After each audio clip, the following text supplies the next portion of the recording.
una ciudad del norte de España dejó de pedir permiso, un tiempo en que el Deportivo de La Coruña miró a los gigantes del fútbol a los ojos y les dijo que el trono también podía ser suyo.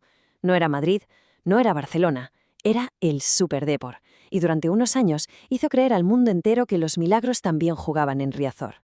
Y es que esta no es solo la historia de un equipo de fútbol, ¿eh? Es la crónica de cómo un club modesto, desde una esquinita del mapa, se atrevió a reescribir las reglas del juego y de paso se convirtió en el segundo equipo de casi todos los aficionados en España. Vamos a revivir juntos esta increíble saga. Toda gran leyenda tiene un comienzo, y el del Superdepor, bueno, digamos que no empieza precisamente bajo los focos de Europa. Todo lo contrario. Su historia arranca al borde del precipicio, luchando en el barro por simplemente sobrevivir. Es que la progresión es una auténtica locura. Fijaos, en 1992, el club se salva del descenso en una promoción de infarto, de esas que te quitan años de vida. Pues solo unos meses después, con el genio de la casa Arsenio Iglesias en el banquillo y la llegada de dos brasileños que lo cambiarían todo, Mauro Silva y Bebeto, todo explota. De repente, el equipo que casi baja es tercero en la liga.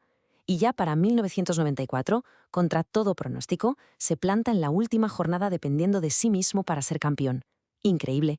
El escenario era de película, un estadio de Riazor hasta la bandera, una ciudad entera que no respiraba. El rival, el Valencia. Por detrás, esperando el fallo, el Barça de Cruz. Las cuentas eran muy sencillas. Si el Depor ganaba, era campeón de liga por primera vez en su historia. La tensión se podía cortar con un cuchillo. Pero claro, el fútbol a veces escribe los guiones más crueles que uno se pueda imaginar. Y aquella noche, que tenía que ser la de la gloria, se convirtió en uno de los momentos más dramáticos que se recuerdan en el fútbol español. El partido seguía 0-0. No había manera. El Barça ya había ganado su partido. Y entonces, en el último minuto, el árbitro pita penalti a favor del Depor. Riazor se viene abajo. Es el gol que les da la liga. Pero aquí empieza el drama. El especialista Donato ya no está en el campo. Todo el mundo mira a la estrella, a Bebeto, pero el brasileño, bloqueado por una presión que debía ser inhumana, dice que no lo tira. Y la responsabilidad, de repente, cae sobre un defensa serbio, Miroslav Jukic, un jugador que había hecho una temporada espectacular, ¿eh? Pero ahí estaba, con el sueño de toda una ciudad sobre sus hombros. Él, el balón y el portero. 11 metros que separaban al Deportivo de la gloria eterna. Jukic dispara y el portero lo para. Se hace un silencio sepulcral en Riazor, un silencio que duele, roto solo por el pitido final del árbitro. La liga se acababa de escapar, de la forma más dolorosa que existe. El sueño se había hecho añicos. Un golpe así podría haber hundido a cualquiera, pero no a este equipo. Aquella tragedia no fue el final de nada, sino la gasolina que alimentó una era de redención, de venganza y, al final, de gloria. Y la redención no tardó nada en llegar. Justo al año siguiente, el destino les vuelve a poner delante al Valencia, pero esta vez en la final de la Copa del Rey. Y fue una final mítica. El partido tuvo que suspenderse en el minuto 79 porque cayó el diluvio universal sobre Madrid. Se reanudó 3 días después, y en lo que quedaba de partido, en solo 56 segundos, Alfredo Santaelena marcó de cabeza el gol de la victoria, el primer gran título del club. La afición, que un año antes lloraba de pena, ahora lloraba de alegría. El sufrimiento había merecido la pena. Tuvieron que pasar 6 años. El equipo se reinventó por completo con Javier Irureta en el banquillo.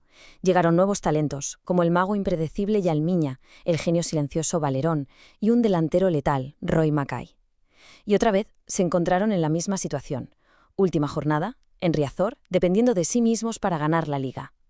El fantasma del 94 estaba ahí, claro. Pero esta vez el final iba a ser muy distinto. Y ojo al dato de Riazor. 49 de los 69 puntos se consiguieron en casa. Era un auténtico fortín. Y aquí es donde el fútbol te regala momentos perfectos. Pura justicia poética. ¿Os acordáis de Donato, el que no pudo tirar el penalti en el 94? Pues bien, en el minuto 3 de este partido decisivo contra el Español, fue él, precisamente él, quien se levantó por encima de todos para marcar el primer gol de cabeza. Era el destino cerrando una herida de la forma más bonita posible. Luego Mackay sentenció, y esta vez sí, el Deportivo de La Coruña por fin era campeón de liga. Con la liga en el bolsillo, el Depor ya se había ganado el respeto de todos. Pero lo que vino después ya no fue respeto, fue asombro. Pasamos a uno de los capítulos más legendarios del fútbol español, el día que el Depor le arruinó la mayor fiesta de la historia al Real Madrid. La situación era de traca. El Real Madrid cumplía 100 años y para celebrarlo, la Federación organiza la final de la Copa del Rey en el Bernabéu, justo el día del centenario. Estaba todo preparado, los fuegos artificiales, los cantantes, todo listo para la gran celebración. Solo había un pequeño detalle. Antes había que jugar un partido, y el rival, el Depor, era tratado por la prensa casi como un invitado de piedra, un mero espectador. Pues el invitado resultó ser un aguafiestas de manual. A los 6 minutos, Sergio González marca el primero. Silencio en el Bernabéu. Antes del descanso, un pase mágico de Valerón lo remata a la red del gran Diego Tristán. Estupor general. El Madrid de los Galácticos, con Zidane y Figo, estaba siendo superado en su propia casa el día de su cumpleaños. Aunque Raúl marcó en la segunda parte, el Depor aguantó como un titán. El pitido final desató la locura de los 26.000 deportivistas y enmudeció un estadio. Acababa de nacer el centenariazo. Aquella victoria en el Bernabéu fue la confirmación de algo. El Depor ya no era solo un equipo potente en España, era un gigante en Europa. Durante 5 años seguidos se metió en la Champions, y Riazor, su estadio, se convirtió en una parada de terror para los grandes del continente. Es que su dimensión ya era continental. No solo ganaban en casa, no, es que iban a los grandes templos del fútbol europeo y le ganaban a los equipos más poderosos. Ganar en Old Trafford al United, en Highbury al Arsenal, al Bayern en Múnich. Esto ya no era casualidad. Era la prueba de que el Super Depor estaba en la élite por derecho propio. Sin embargo, de todas esas hazañas, de todas las noches mágicas que vivió Riazor, hay una que brilla por encima de todas. Una que desafía toda la lógica y que resume a la perfección lo que era aquel equipo. Pura fe y puro fútbol. Estamos en cuartos de final de la Champions del 2004. El rival, el Milan de Ancelotti, el campeón de Europa. Un equipazo con Maldini, Kaká, Shevchenko, Pirlo, casi nada. En la ida, en San Siro, el Depor se lleva un buen repaso, un 4-1 que sonaba sentencia de muerte. Nadie, absolutamente nadie en el mundo del fútbol daba un duro por ellos. La prensa daba por hecho que la eliminatoria estaba acabada. Pero en A Coruña, en ese vestuario, se estaba cociendo algo. Irureta, el entrenador, dijo que solo creía en los milagros si se trabajaban. Y la afición, desafiando cualquier lógica, abarrotó Riazor con una fe ciega. ¿Era posible lo imposible?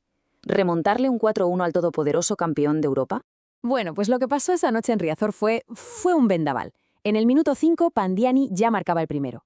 En el 35, el genio, Valerón de cabeza, ponía el segundo. Y justo antes del descanso, Albert Luque, con un zurdazo increíble, marcaba el tercero. En 45 minutos habían igualado la eliminatoria. El Milan no se lo creía.